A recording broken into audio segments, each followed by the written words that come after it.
All right, now we're going to move to visitor statements. The Board of Education welcomes and encourages the participation of its citizens in the business of the school district. There are 2 points in the meeting where visitor statements are scheduled.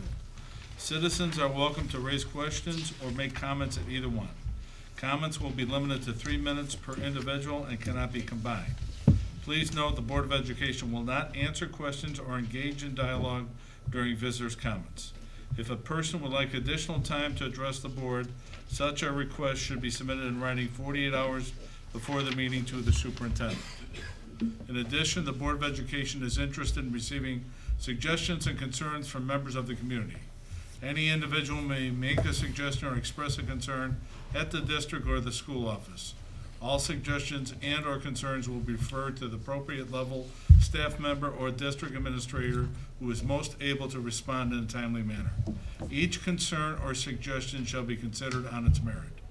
An individual who is not satisfied after following the channels of authority may file a grievance under Board Policy 2:260, Uniform Grievance Procedure. Neither this policy nor the Uniform Grievance Procedure creates an independent right to a hearing before the board. For more details, please refer to Board Policy 2:230, public participation at the Board of Education meetings and petitions to the board, and Board Policy 8:110, public suggestions and concerns. All right, we're going to start with over on this side. Who would like to speak on this side? All right, I'll take you, ma'am. I have requested time. I don't know if that goes at the end. What? It will go at the end, Joe. They'll go at the end. All right, ma'am.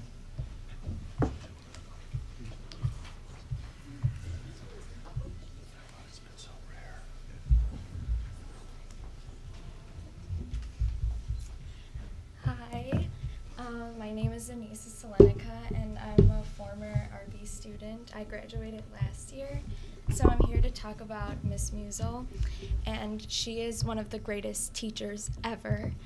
And getting rid of her would be such a loss to the students and the faculty. She's one of the greatest people ever, and I think you guys should be so open-minded, and I think that you should not fire her. She's wonderful. Teachers are our role models here. They've helped us open doors and pave new ways to success.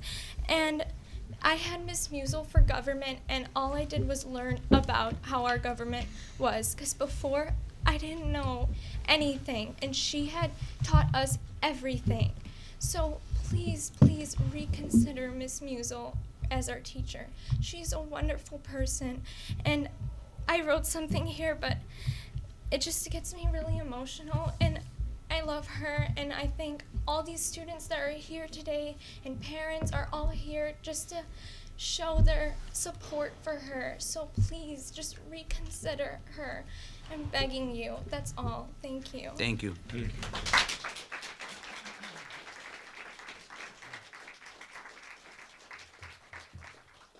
else on this side? 2, 3.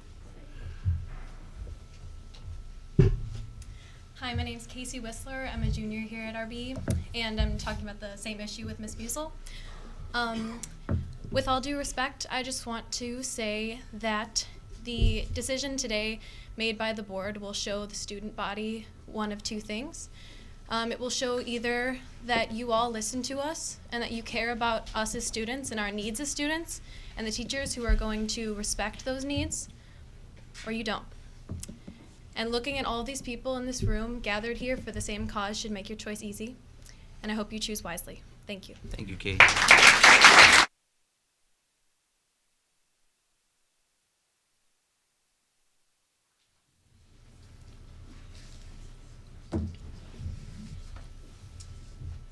Hi, my name is Rosie Nolan. I'm a senior here. I have never been to a board meeting before, and I would not go to a board meeting for just anybody. Miss Musel, I didn't have her until this year for a teacher, but I knew even before she was my teacher that I could go to her with anything. And personally, I have had sort of a, not the best high school experience, but I'm not going to say it was bad. But having even just somebody in the school, in the building, that I knew I could go to, even if I wasn't going to act on it, made me more comfortable. And I truly believe that we're losing it. We're losing that if Miss Musel isn't going to be here. I really think that it's a misguided decision. I think that a lot of the reasons behind the decision are, fallacy and absurd. And I think that there are a lot of other concerns at RB, frankly, that need to be addressed before this. If the administration after the protest, which Miss Musel had nothing to do with, I would know. I was a major part in organizing that. If after that protest, the administration came out and said, we support you, we're here with you, we understand where you're coming from, I don't understand why your belief that a teacher had something to do with it would be such a problem. It really feels like we're being lied to, and we're being the wool is being pulled over our eyes. So that's all I have to say. I hope that you take that into consideration. Thanks, Rosie.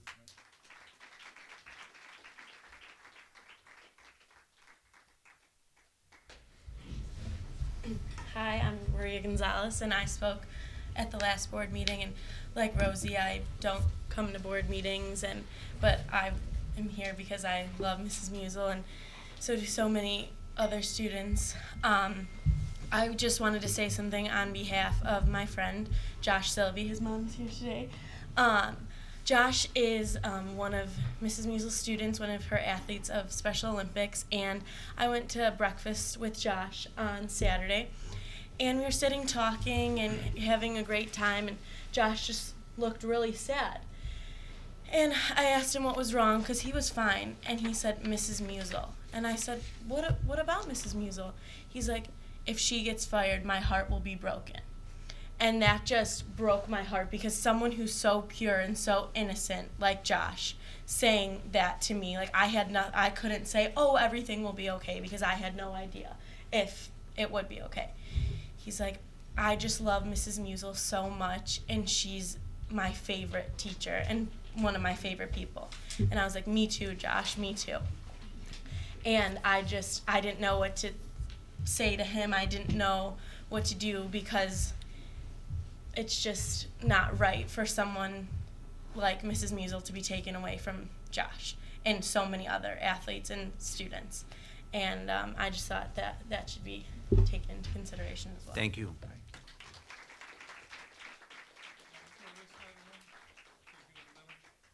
Yeah.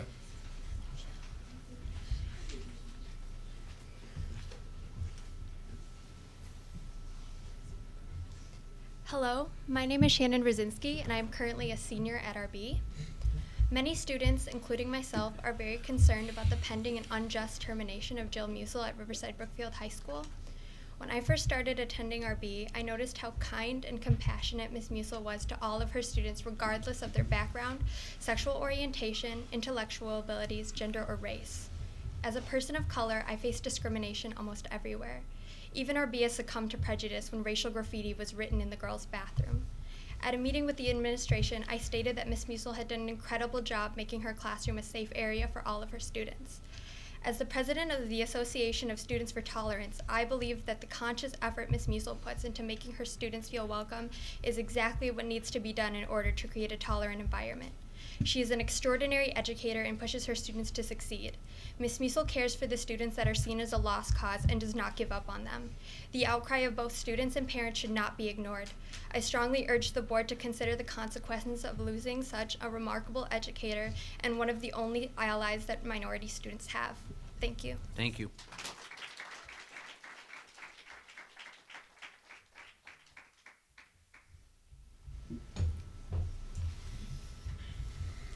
Hi, my name is Jackie Hanrahan. I graduated back in 2014, and I had Mrs. Musel for U.S. History. And I I never liked history or social studies or anything like that, and I always I never got good grades, nothing like that, until I took Miss Musil's class, and just the way she teaches and the respect she gives people in her classes, even though we're students, she still gives us this respect that I never got from any other teacher while I was here, and she also provides a safe haven for anyone. And I remember I had her for 4th period my junior year, and I would get genuinely so excited to go to her class because it was fun, and we would learn stuff in such a unique way, and it was easy for me to learn. I ended up getting an A in her class, which was a big deal to my whole family because I was really bad in history. But I don't know, once I found out everything that was happening with all this, because I'm not really in the loop with RB news since I graduated a while ago, but once I found out, I just knew I had to do something to at least let my voice be heard, that she was so amazing. Even back in 2014, she was absolutely my favorite teacher, and when I think back to RB and all the good times, she's definitely one of the first teachers I think of. So Thank you. I just wanted to say that.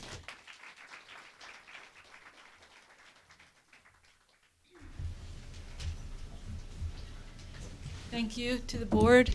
I've always been very proud to be Could you state your name?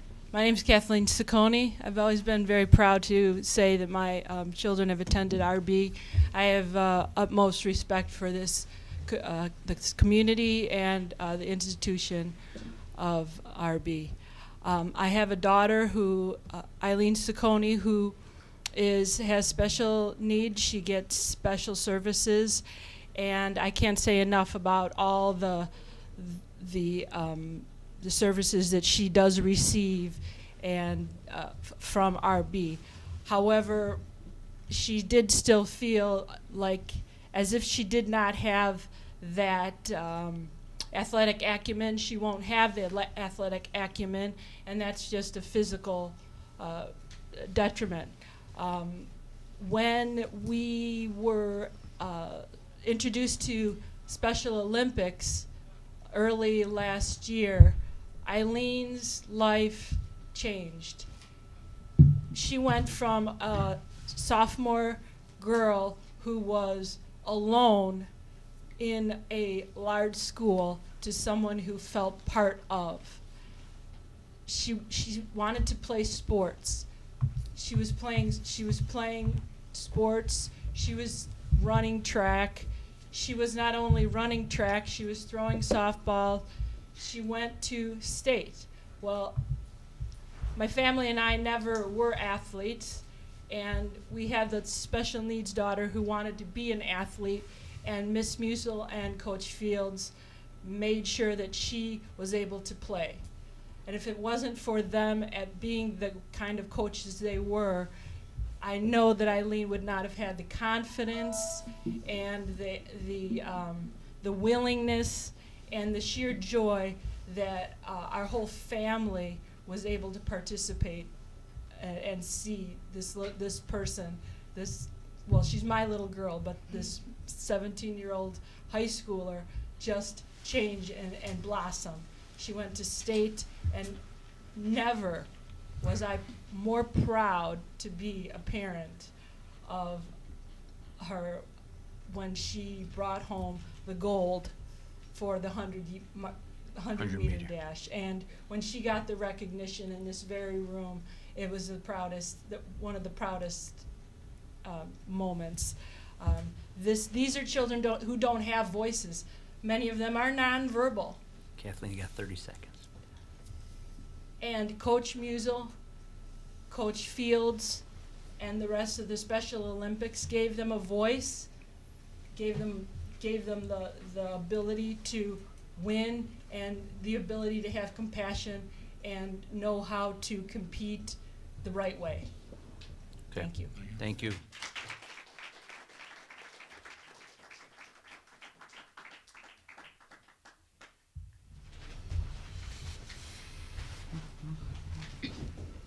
My name is Ron Torres. I'm a parent of an RB student.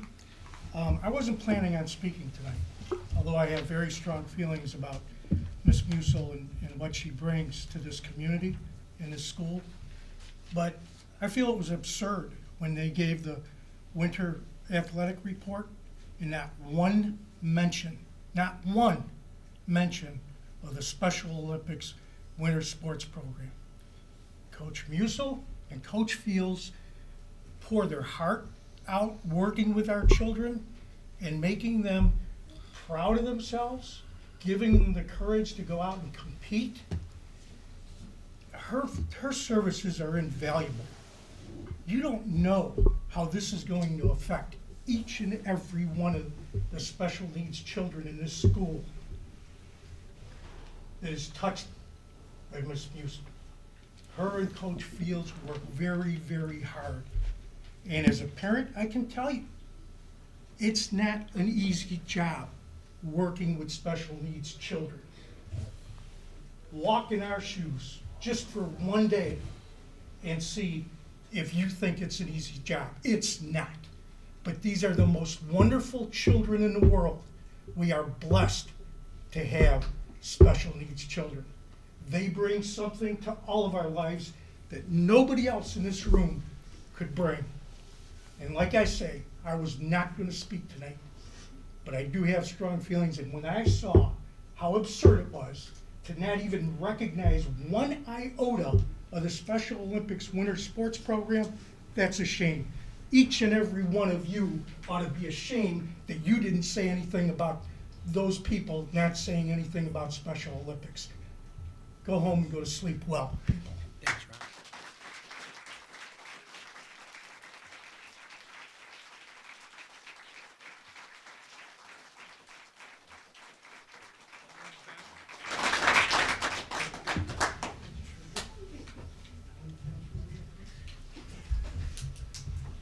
Hello, my name is Nicola.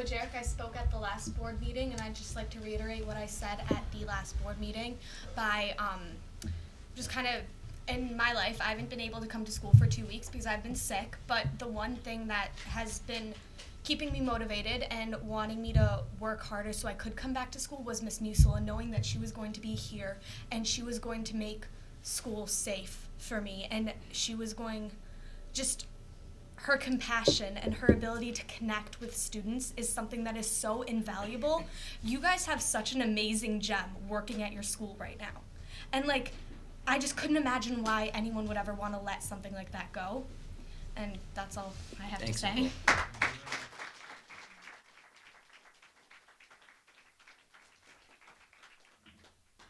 Hi, my name is Sarah Malone. I'm a former student of Miss Musel, and I just wanted to say that by not renewing Miss Musel's contract, it will be making a statement that the lessons that the students learn at RB could never amount to anything that they could decide to do on their own. So why not give the students the credit they deserve and believe their statements when they say that they did this out of their own free will as a response to the racism at RBHS? By keeping Miss Musel as a teacher, we will be supporting RB's mission in developing students into becoming members of a society where ethic and moral standards are held high just as much as academic values and are not looked down upon and met with consequences but with gratitude. Thank you. Thanks, Sarah. All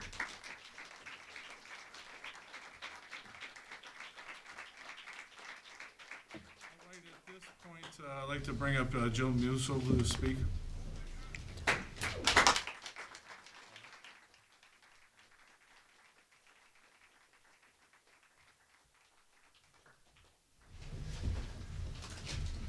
Jill, I'd like to remind you that per board policy that you have 10 minutes to speak. We'll let you know in about 30 seconds. Got a signal over there, so. Okay. She's a speech expert, so, you know, I need to use her expertise. Good evening, esteemed members of the board. Good evening to everyone else present tonight as well.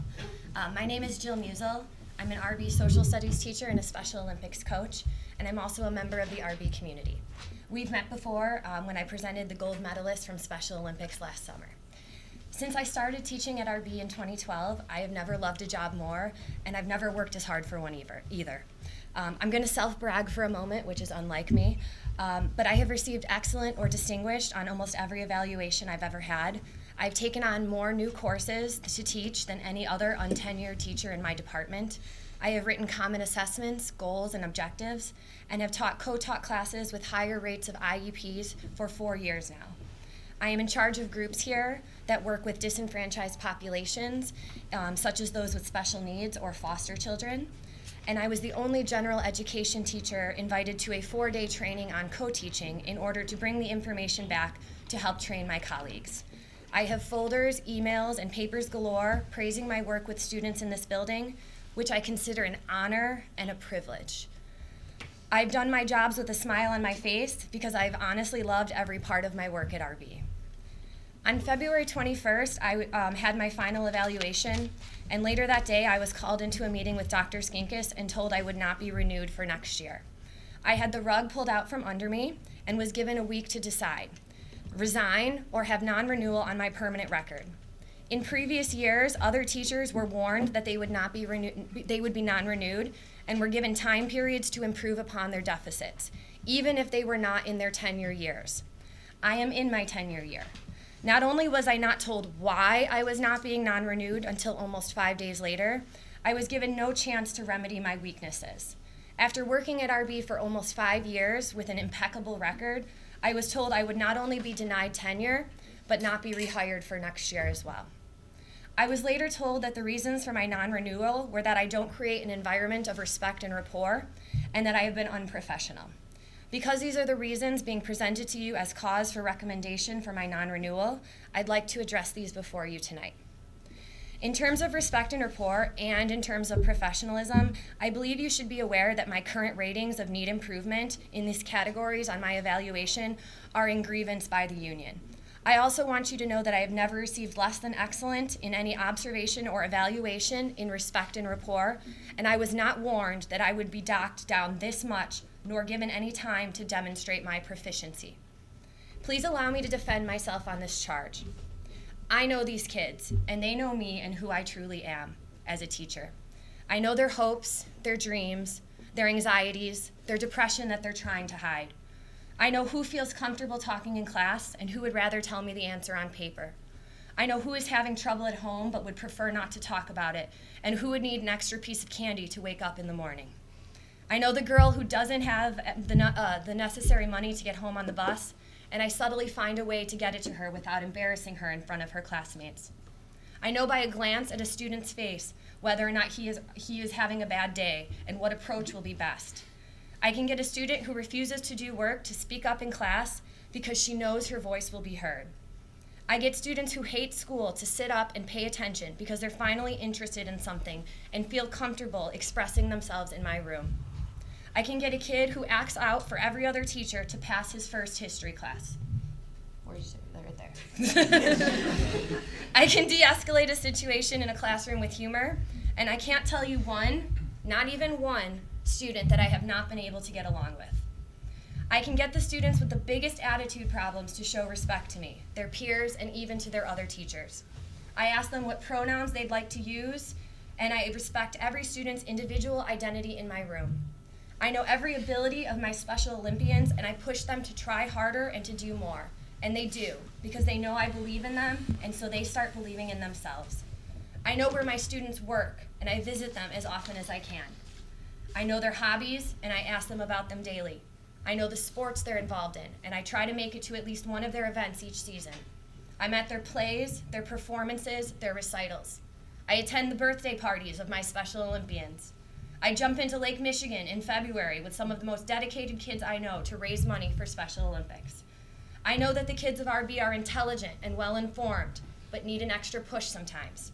I know that they know they can come to me with anything, and I will help them with advice or with recommending them to someone who knows more than I. I am a tireless advocate for the children of RB, and it's because of how much I love them in this place. To charge that my classroom is not one of respect and rapport is hurtful and it's personally offensive to me, as it is what I have striven to create my entire time here at RB. Although I did not speak at the last board meeting, I watched it on RB TV.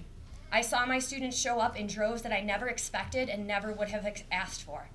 I saw students in that meeting who rarely show up for school for more than one day or two each week, but they were there. I didn't even know half of them knew what board meetings were. And those are the ones I don't teach in government, just to be clear. Okay. I was so touched by their words. I had always hoped to foster the type of environment they described, but to hear the students speak themselves on their comfortability and feelings of safety and love in my classroom truly moved me. And I know you in particular, Mr. Jepson, said you were heartened by the fact that so many showed up and were so well poised and well spoken. Going back to respect and rapport, I think their words speak to the environment I have always created in my classes. The second charge is in regards to professionalism and in handling a student washroom sign. Please allow me to address the points that are being referenced here as well. On November 16th, 2 students reported to me that they had been hearing about racist hate speech being written around the building, one bathroom in particular. Believing that the bathroom held speech that would need to be covered, I quickly wrote a sign that said, "This bathroom is for everyone. If you have a problem, please come see me in room 240. Have a nice day." I had no intention of handling the matter myself.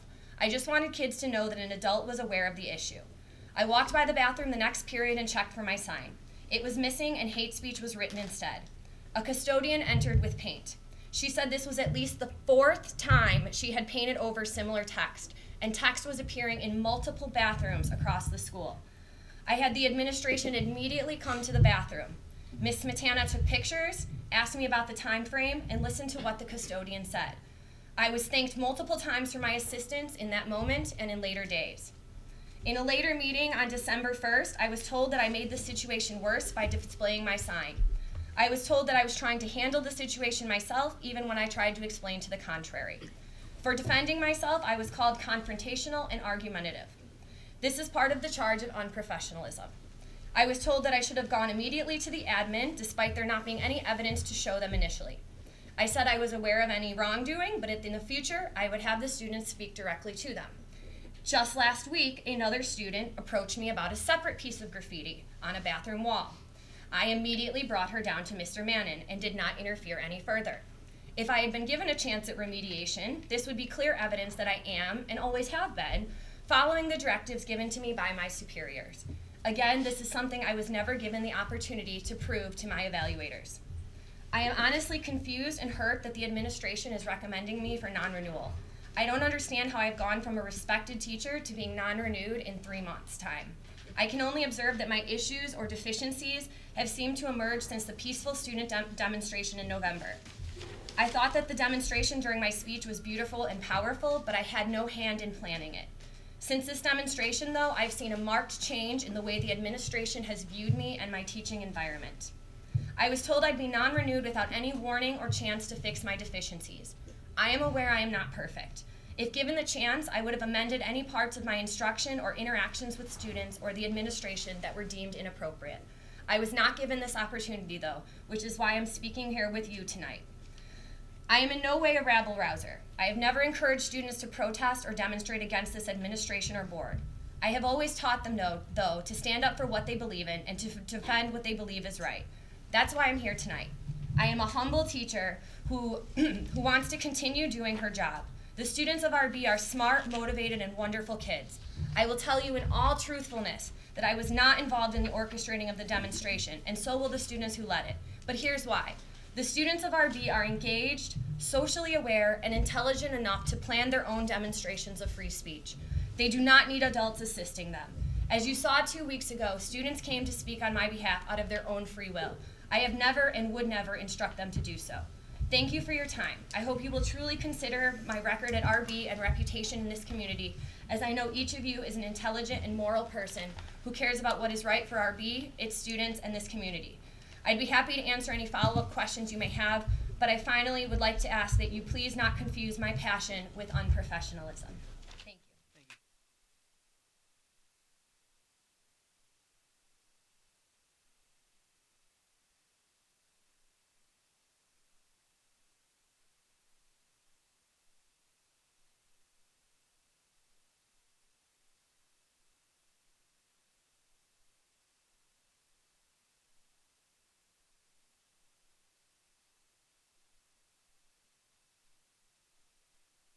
you. Move on to next item on our agenda, additional discussion items. At this point in the meeting, is there any board members that want to add anything to the agenda on this side, on that side?